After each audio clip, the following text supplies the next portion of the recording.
Hi, everyone. Hello, hello. Happy Thursday. All right, I'm hopping on today to talk about something that came up recently from one of my email subscribers. So I recently asked everyone for their biggest challenges, and this woman said her challenge was getting into a routine and sticking to a routine. And this is something I hear all the time. So let's talk about it. Why is it that your attempts at getting into a workout routine and sticking to it aren't working? And what can you do to change it? All right, let's dive in. Also, I'm at a hotel. Actually, it's like a condo. Our RV is broken. Those of you that know we live in an RV, it is basically all the way broken, and we're trying to figure out what to do. So that's fun. Slightly chaotic.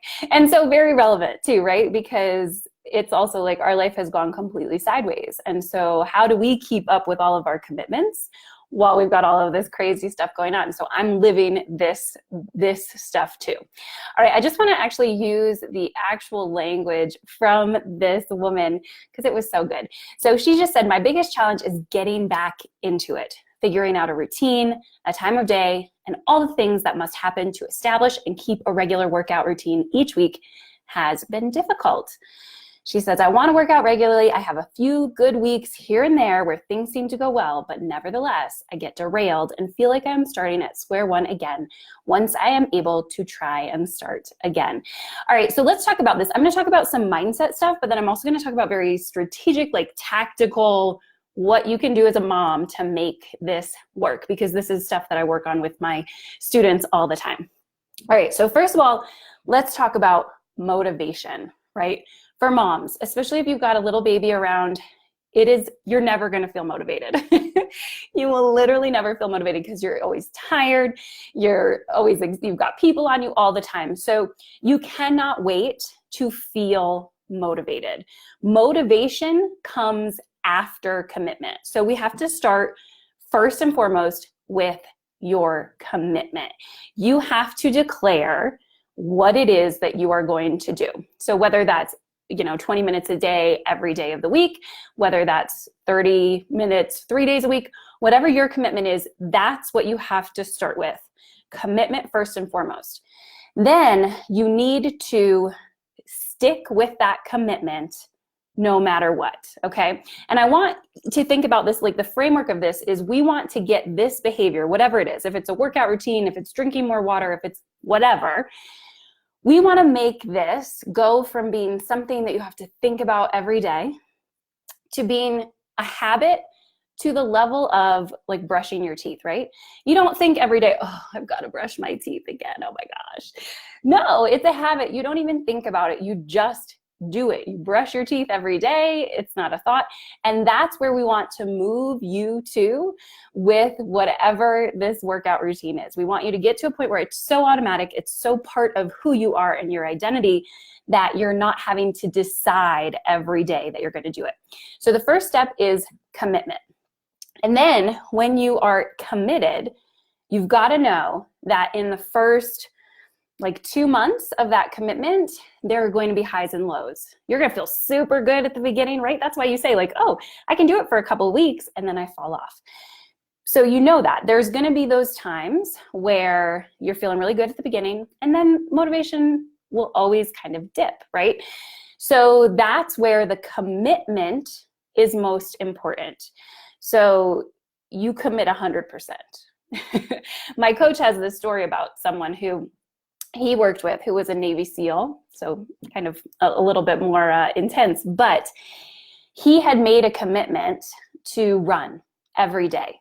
And it was like every day of the entire year. And then he got sick. And he said, well, if I run and I feel sicker, I'll get better, right? It's not that big of a deal. But if I break my commitment and I don't run, I can't really recover that. So it was like that commitment rose to the top of everything. Now I know when you're a mom, that's a little bit harder to do. And I like to encourage people to listen to their bodies as well. So I don't necessarily want you to go do stuff while you're feeling sick, but thinking about commitment as all or none, right? If you're 85% committed, well then it doesn't stick. You have to be 100% committed. So you make your decision. This is what I'm going to do. Then you make a chart. You have to write it down. You want to have the days you're going to do it so that you can put check boxes whenever you do it. And that's motivating, right? If you see, okay, now I've done 3 days, and then you get to that 4th day and you're like, I'm not really feeling it, but you know, then you're going to have this big, terrible X on that 4th day. Well, that's going to help you stay committed. So writing it down, tracking your progress is extremely important. The next thing, this is a very big mindset piece, is that you cannot let yourself decide based on feeling. And I'm such a big feeler, and I have all these emotions, and I'm very much driven by my emotions. But as I have worked on really sticking to my commitments, I have recognized that my feelings do not really serve me well in my commitments, because something like exercising, there are lots of days where I don't feel like doing it, where I don't feel like I can so easily talk myself out of it because I'm not feeling into it. Your feelings are not going to serve you for your commitment. So you have to decide based on commitment, not on feeling. So don't let your decision of whether or not you do your commitment be based on how you feel. It is literally dictated by the commitment you have made. And then, right, once you do it, you're going to feel amazing. And you'll be like, yeah, I feel great. I'm so glad I did that. So write it down. Make your commitment, write it down, track it. Do not let yourself be dictated or make decisions based on your feelings, especially once you get past those first 2 weeks, because that's when the motivation starts to go. 4th, know that your motivation will come. It just lags behind commitment. So especially with something like a workout routine, you're going to, once you've committed for, a few weeks, maybe 2 months, well, then you're going to start seeing the results. You're going to feel better. Your clothes are going to fit better, all of that stuff. And then that motivation is going to start kicking in. And that's where it starts becoming more of a habit. So those are really the mindset pieces. You've got to commit, make it a reasonable commitment, write it down and track it. Don't let your feelings make your decisions for you. Let your commitment be the deciding factor. And then, what was the last one? It's totally gone. Whatever that last thing I said was. Okay, but now shifting out of mindset, and now let's go into the tactical stuff, because this is what I work with my students a lot, because I teach new moms and our lives are bananas. So when you are making your commitment, there are a couple of things that you can do that will help you.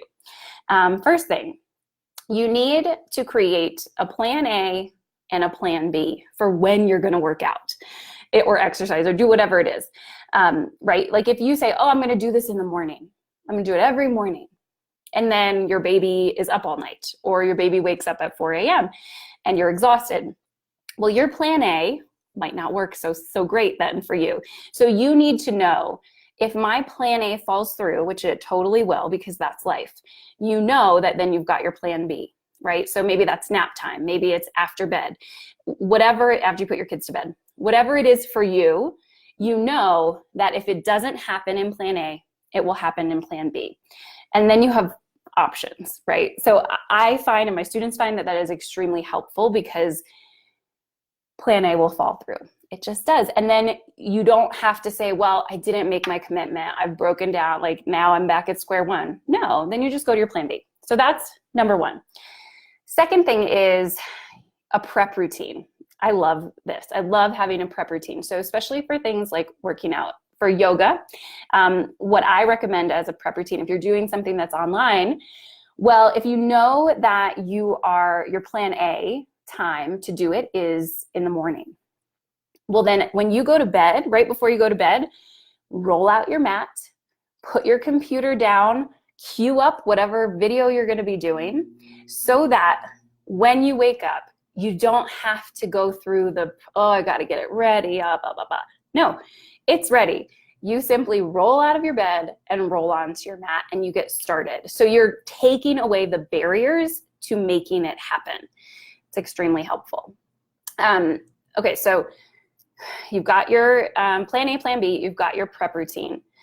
Number 3 is you've got to get help, get people involved. So if you have a spouse, a partner, a husband, let them know that this is really an important thing for you, right? Don't try to do this on your own. Let them know, I'm doing this. I need these 30 minutes these days of the week. I'm going to try and make it happen. But if it doesn't, I need you to step in and help me watch the kid, whatever it is.